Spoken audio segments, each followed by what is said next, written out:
Lyons here, and I've got some massive dating news that I absolutely had to share with you. It's about Facebook, and did you know that they've just worked out that Facebook is capable of predicting the exact date that you will get broken up with by your partner? Well, it's not exactly true, but basically, British journalist David McCless did a study on over 10,000 different Facebook statuses for the words break up and broken up to see how many times they frequented, and then compared it based on the time of year that breakups were most likely to happen, and even worked out the day of the week. For example, one of the biggest things he found out was that there was a massive spike in breakups straight after Valentine's Day, which I suppose is no surprise really if you think about it. You know, the partner decides that she doesn't really want to leave you lonely on Valentine's Day, and instead she'd rather, you know, pretend to like you throughout the whole relationship period over Valentine's Day, and then once it's finished she doesn't mind breaking up with you. Kind of sounds a bit cold, but I suppose somewhere in there she's got your feelings at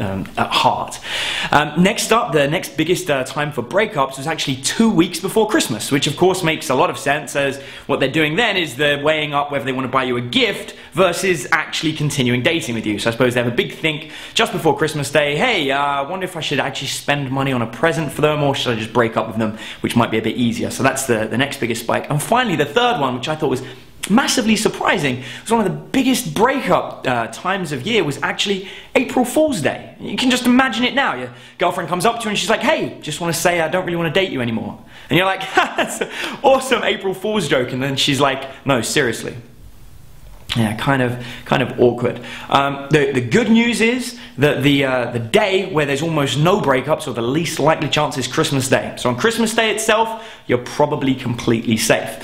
As to the day of the week, they looked into that specifically, and if you're somebody who hates Mondays, here's another reason to hate them even more, because it turns out that Mondays is the #1 day for breakups. So if Monday just happens to fall on April Fool's Day, or just after Valentine's Day, or even 2 weeks just before Christmas, then you might be in a little bit of trouble, so watch your relationship. All in all, I think these are massively awesome findings that people have done here, or that David did looking into Facebook, and it just shows the way that Facebook is letting the whole dating world see things from a different point of view. Rather than things going on behind closed doors, the data about relationships is now all available, and we can use that to work on ourselves. So if you're in a relationship right now, then you might want to make sure that during April Fool's Day, Valentine's Day, and just before Christmas, you're working that little bit extra bit of effort to keep that relationship going through those patches where things could start falling apart. And guys, make sure you subscribe so you can keep track of all the new videos and the news items that come out, and I'll see you soon.